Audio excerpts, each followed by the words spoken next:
Now last stanza आप हम देखेंगे, ठीक है ना। तो लास्ट स्टेंजा देखो यहाँ से, there is activity in the houses lit with electric bulb. अब पॉइंट यहाँ पे क्या देखना है, यहाँ तक ओवरऑल पॉइंट ने क्या देखा, पहले जब इवनिंग शाम को वो अकेले एक नेरो रोड से, एक पतले रोड से वो जा रहे थे, है ना। तो वहाँ पे बारिश होने की वजह से हर जगह गीला गीला था। दैन उसके बाद जो उसका हर्ट है उसको कह रहा था कि तुम्हें आप किसी की ज़रूरत है, किसी के कंपेनियन की ज़रूरत है जो तुम्हारे हाथ को पकड़े और तुम्हें प्यार करे और तुम्हें लव करे, ठीक है। तो उसका जो माइंड है वो भी उसको कह रहे थे कि हाँ तुम्हें जो उसको हवा लग रहा था वहाँ से उसको महसूस हो रहा था कि हाँ तुम्हें किसी की ज़रूरत। तो फिर यहाँ पे वो सोचता था कि शुड आई स्टैंड अलोन और वे विद द विंड में दले। तो वो कहता है कि क्या मैं यहाँ पे अब अकेले रहूँ या मैं इस विंड के साथ आगे बढ़ते जाऊँ, मीन्स कि क्या मैं अकेला रहूँ या मैं किसी कंपेनियन के साथ आगे बढ़ते जाऊँ, है ना। तो वहाँ पे क्या होता है, जो विंडोज़ है, जो खिड़कियाँ हैं, जो डोर्स है, जो कैनवस है, ये सब पूरा गीला हो जाता है, हाउसेस, है ना। और जो पॉइंट खुद है उसकी जो कॉलर है वो भी गीले हो जाते हैं इस बारिश की वजह से, ठीक है। तो ये सब हमने देखा था यहाँ पे, है ना। देन उसके बाद हमने यहाँ से उसके बाद देखा था कि जो पॉइंट है वो बिल्कुल अकेला पड़ जाता है ना। फिर उसको ठंडा लग उसको बारिश की वजह से उसके जूते में जो पानी घुस जाते हैं, उसके वजह से कभी उसको बहुत ठंड महसूस होता है।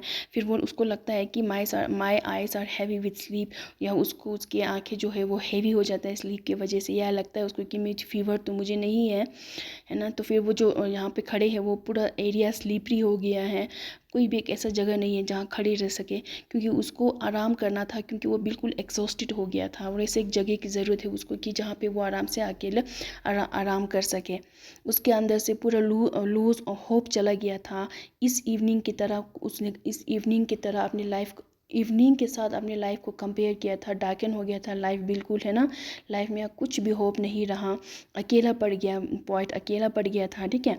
तो वो अपने जो इवनिंग है उसको कंपेनियन कह रहा है यहाँ पे, वो अपने कंपेनियन के साथ इस डिप्रेशन में आगे चलते जाए, इस इवनिंग को पकड़ के क्या मैं आगे चलते जाऊँ, ऐसा वो सोच रहा था। और अपने चाइल्डहुड को वो याद कर रहा था, जब उसके घर के जो छत के ऊपर जो सिम्बल्स लगे हैं, उस म्यूज़िकल इंस्ट्रूमेंट की आवाज़ें आते हुए कॉर्टयार्ड में वो खड़े होते हैं, वो अब उस टाइम को वो वापस नहीं ला सकता है, क्योंकि उस चीज़ का उसको रिग्रेट रहता है कि मैं जो मेरा चाइल्डहुड था उस चीज़ को मैं वापस चाइल्डहुड को मैं वापस नहीं ला सकता हूँ। तो दक्सा मता नहीं लोग कि हम भी अभी अपने जो चाइल्डहुड है या जो भी पास्ट का जो भी काम है हम उसको वापस नहीं ला सकते हैं ना। जैसे कि आप लोग हो ऐसा स्टूडेंट, आप लोगों का काम है अभी आप लोगों को मेहनत करना, पढ़ना लिखना, है ना, तो कुछ बनना। अगर हम इस टाइम को वेस्ट करेंगे तो बाद में जब हम आगे आपका लाइफ में जो फ्यूचर में आप लोगों को कुछ भी अगर जॉब या अपॉर्चुनिटी नहीं मिलेंगे तो आप सोचेंगे वो वाला टाइम अगर उस टाइम मैंने मेहनत किया होता तो, इसलिए अगर उस टाइम मैंने मेहनत किया होता तो अभी मैं कुछ बनता, तो इस चीज़ का आपको रिग्रेट रहेंगे, है ना। इसलिए तो हमें जो भी टाइम है उसको प्रीशियसली या उसको यूज़ करना है, वेस्ट नहीं करना है, ठीक है।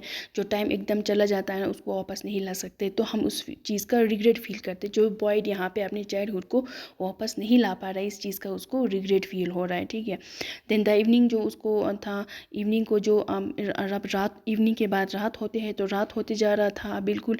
तो उसके बाद उसको उसके लाइफ में भी डार्कन होते जा रहा था। फिर जो ट्रीज़ है वो भी दिखाई नहीं दे रहे थे, जो क्लाउड्स है उसके शेडोज हिल पे लग रहे थे। देन उसके बाद यहाँ पे हैं there is activity in the houses. अब घरों के लाइट ऑन होने लगे। अब रात होते तो घरों की जो लाइट होते हैं वो ऑन होते हैं ना, तो हमें रात को तो वही लाइट दिखाई देता है जो इलेक्ट्रिक बल्ब है। Moonlight love holding the hem of the moon, ऐसा लग रहा था जो मून लाइट है वो मेरे ऊपर हंस रहा है। Holding the hem of the moon means जो मून का एक साइड है उसको पकड़ के मेरे ऊपर हंस रहे हैं, ऐसा मुझे लग रहा था। Where is my destination, where is the hurry, मुझे जल्दी जल्दी मैं कहाँ जा रहा हूँ, क्योंकि मेरे पास तो कोई डेस्टिनेशन ही नहीं है ना।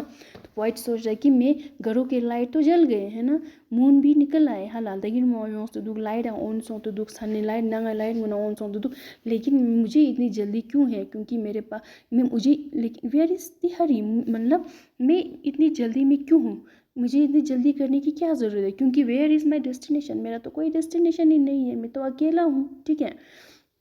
Light of the earthen lamp is a way side modest in weights में। अब उसको लग रहा है कि जो रोड के वो दूर, बहुत दूर एक ऐसा अर्थन लैम्प जना आता है छोट में जाना पर, जो हमें दिया होते हैं ना, हम जिस छोटा सा दिया होता है ना जिसको हम जलाते हैं, तो वो earthen lamp is a way side. ये एक अर्थन लैम्प मेरे लाइफ में जो घरों के लाइट है, जो मून है, मून की जो लाइट है, ये सब मेरे लिए नहीं है। मेरे लिए क्या है, जो अर्थन लैम्प है जो वो बड़े दूर रोड के साइड में मुझे नज़र आ रहा है, वो मेरे लिए वेट कर रहा है। मीन्स यहाँ पे टोटली इस टेंजा में क्या है, जो अच्छा खासा जो लाइट है जो वो पोइट के लाइफ में नहीं है। मीन्स पोइट के लाइफ में खुशियाँ नहीं है, ठीक है। वो एक दिए की तरह, दिया छोटा सा होता है ना, उस दिए की तरह है उसकी लाइफ।